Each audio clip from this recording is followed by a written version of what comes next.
নমস্কার সকলকে। শেফানের বিরুদ্ধে ইরানে খেলতে যাওয়ার জন্য কিন্তু কোনো রকম বাধা রইল না মোহনবাগানের প্রত্যেকটা প্লেয়ারের ক্ষেত্রে। ইরান সরকার বা শেফান দলের যারা ম্যানেজমেন্ট আছে, যাই বলো, তারা কিন্তু প্রত্যেকটা প্লেয়ারের ভিসা ক্লিয়ার করে দিয়েছে। তবুও এই ৪ জন প্লেয়ার কিন্তু ইরানে যেতে এখনো পর্যন্ত নারাজ। হয়তো তারা ইরানে যাবে না শেফানের বিরুদ্ধে খেলতে। তো কেন তারা যাবে না বা কেন তারা নারাজ, এই বিষয়টা এই ভিডিওতে ডিটেলসে আলোচনা করব। সেই সঙ্গে এএফসি কে মোহনবাগান যে চিঠি দিয়েছিল, সেই চিঠিটা কিন্তু এএফসি কোনো রকম পাত্তা দেয়নি, পুরোপুরি উড়িয়ে দিয়েছে যাকে বলে। তো এই বিষয়টা নিয়ে আলোচনা করব। সেই সঙ্গে মোহনবাগান দলের সপ্তম বিদেশি নিয়ে একটা রিউমোর ঘোরাফেরা করছে, এই বিষয়টাও ডিটেলসে আলোচনা করব। এবং ভিডিও শেষে সবথেকে বড় যেটা চমক থাকবে, সেটা হলো আমাদের পশ্চিমবঙ্গের মধ্যে যারা ফুটবল খেলো বা পশ্চিমবঙ্গের মধ্যে যে সমস্ত প্লেয়াররা আছো ফুটবল খেলার মতো, তাদের মধ্যে যারা ট্যালেন্টেড ফুটবলার আছো, তাদের নাম সেইভাবে ছড়িয়ে পড়ছে না, তাদের জন্য কিন্তু একটা সুবর্ণ সুযোগ এসেছে। একটা সুবর্ণ সুযোগ নিয়ে আসছে আমাদের পশ্চিমবঙ্গের মধ্যে যারা ফুটবলের দায়িত্বে আছে। তো এই বিষয়টা কিন্তু অ্যাকচুয়ালি একটা উপকারেও লাগতে চলেছে সেই সমস্ত ফুটবলারদের ক্ষেত্রে। তো ভাই, ইম্পর্টেন্ট টপিক, কোনোভাবেই ভিডিওটা স্কিপ করবে না, অবশ্যই শেষ পর্যন্ত দেখবে এবং তোমাদের মতামত কি সেটা কমেন্টে জানাবে। তো চলো ভিডিওর মেন টপিকে যাওয়া যাক। তো প্রথমে যদি ইরানের শেফানের বিরুদ্ধে খেলার বিষয় নিয়ে কথা বলি, তো দেখো এই বিষয়টা নিয়ে কিন্তু গত আমি দুটো তিনটে ভিডিওতে আলোচনা করেছি যে Dimitri Petratos, Jamie McLaren, Tom Alden এবং জেসন কামিংস, এই 4টে প্লেয়ার কিন্তু ইরানে খেলতে যাবে না, কারণ এদের দেশের সঙ্গে ইরান দেশের একটা সমস্যা আছে, যে কারণে তারা যাবে না। তবে ইরান সরকার বা শেফান ম্যানেজমেন্ট বা শেফান এফসির ম্যানেজমেন্টে যারা আছে, তারা কিন্তু এই সমস্ত প্লেয়ারের ভিসা ক্লিয়ার করে দিয়েছে। তারপরেও এই 4টে প্লেয়ার যেতে চাইছে না। এই 4টে প্লেয়ারের মধ্যে 3টে প্লেয়ার তো কোনোভাবেই যেতে রাজি নয়, আর একজন প্লেয়ার টম অলডেড, সে হয়তো গেলেও যেতে পারে। তো কেন এমন হচ্ছে?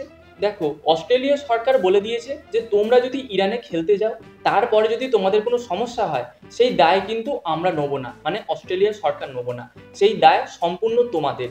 এই দায় নিয়ে বা এই দায়িত্ব, নিজের দায়িত্ব নিজে নিয়ে তোমরা যদি ইরানে খেলতে যাও, তোমরা যেতে পারো, আমাদের কোনো বাধা নেই। তো এই জায়গাটাই কিন্তু কনফিউশনে রয়েছে এই সমস্ত প্লেয়াররা।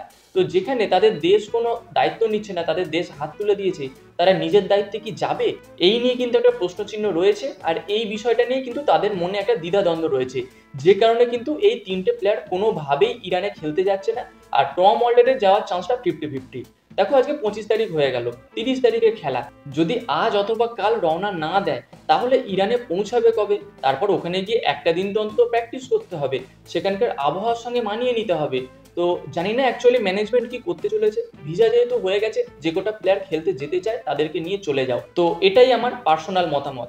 আর এবার যদি এএফসি কে মোহনবাগান যে চিঠি দিয়েছিল, সেই চিঠির বিষয়ে কথা বলি, তো সেই চিঠির বিষয়ের সঙ্গে কিন্তু এই 4টে প্লেয়ারের যাওয়া না যাওয়ার বিষয়টা একে অপরের সঙ্গে যুক্ত আছে। কিরকম? না, এই যে মোহনবাগান ম্যানেজমেন্ট এএফসির কাছে চিঠি দিয়েছিল যে তারা ইরানে খেলতে যেতে চায় না, ভিসা সমস্যা আছে, এই ইরানের খেলাটা অন্য কোনো দেশে শিফট করতে। তো সেটা কিন্তু এএফসি পুরোপুরি বাতিল করে দিয়েছে, কোনো পাত্তাই দেয়নি। সেই কারণে কিন্তু ইরান সরকার বা শেফান ম্যানেজমেন্ট এই বিষয়টা উদ্যোগ নিয়ে ঠিকঠাক করেছে, ভিসা সমস্যাটা তারা মিটিয়ে দিয়েছে। কিন্তু এবার যদি পার্সোনালভাবে কোনো প্লেয়ার না যায়, সেটা কিন্তু কোনো কারোর দায় নেই, সেটা কিন্তু ক্লাবেরই দায় বা সেই সমস্ত দেশেরই দায়। আর অ্যাকচুয়ালি এটা হওয়ারই ছিল, মোহনবাগান ম্যানেজমেন্ট ফালতু ফালতু চিঠিটা দিতে গেছে।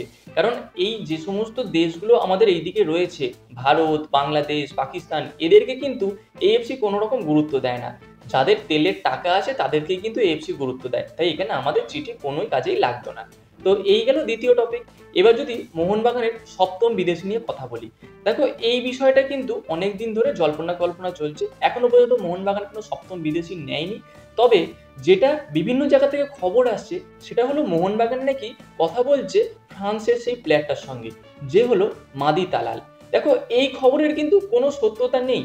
এটা কয়েকটা মাধ্যম থেকে বা কয়েকটা ইউটিউব চ্যানেল তাদের ভিউজের জন্য কিন্তু এই বিষয়টা সবার সামনে আনছে বা গুজব রটাচ্ছে।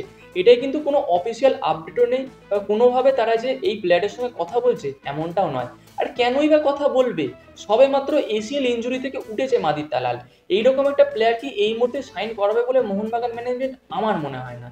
তো এই বিষয়ে তোমাদের কি মতামত, তোমরা কিন্তু অবশ্যই কমেন্টে জানিও। তো এই গেল আজকের মেন টপিক। এবার যদি সেই বিষয়টা নিয়ে কথা বলি, যেটা হলো বাংলার ফুটবলারদের নিয়ে, যে বাংলা নতুন একটা ফুটবল লিগ চালু করতে চলেছে, যেটির নাম হলো বেঙ্গল সুপার লিগ, যেখানে কিন্তু বাংলা থেকে 8টা ক্লাব খেলবে। তার মধ্যে কিন্তু অলরেডি 6টা ক্লাবের নাম রেজিস্টার হয়ে গেছে, বাকি আছে আর 2টো ক্লাব। তো কোন কোন ক্লাবের নাম রেজিস্টার হয়ে গেছে সেই বিষয়ে যদি তোমাদের সঙ্গে কথা বলি বা সেই বিষয়টা যদি তোমাদের জানাই, তার মধ্যে একটা হলো বর্ধমান থেকে টিম, যেটা হলো বর্ধমান ব্লাস্টার। আর একটা দল হলো মেদিনীপুর থেকে, যেটা হলো মিদনাপুর এফসি। আর একটা দার্জিলিং জলপাইগুড়ি এইসব এলাকা থেকে আসছে, যেটার নাম হচ্ছে নর্থ বেঙ্গল এফসি। তারপরে আছে হাওড়া থেকে একটা টিম, হাওড়া ওয়ারিয়র্স বলে, এবং সেই সঙ্গে আরো 2টো দল আছে, তারা হলো কোপা টাইগার বোলপুর এবং আরেকটা দল হলো গৌড় বাংলা এফসি।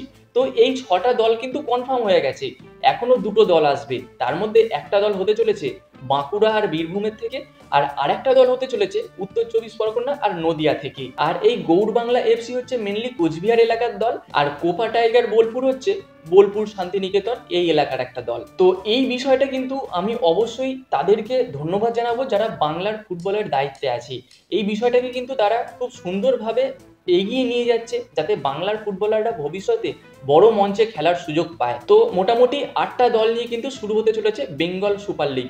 এটা কিন্তু প্রথম যখন আইএসএল হতো সেই রকম ধাঁচেই হবে, লিগ হিসাবে খেলা হবে, যেখানে কোন দল চ্যাম্পিয়ন হয়, কোন দল রানার্স হয়, এই দিকে আমাদের সকলের নজর থাকবে।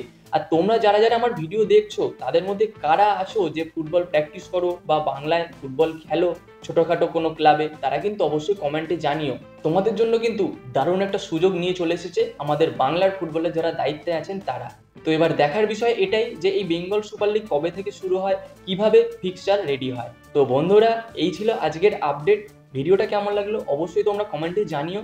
আমাদের চ্যানেলে প্রথমবারের জন্য হলে চ্যানেলটাকে সাবস্ক্রাইব করে তার পাশের বেল আইকনটাকে অন করে দিও, আর যদি ফেসবুক থেকে দেখে থাকো তাহলে পেজটাকে ফলো করে দিও।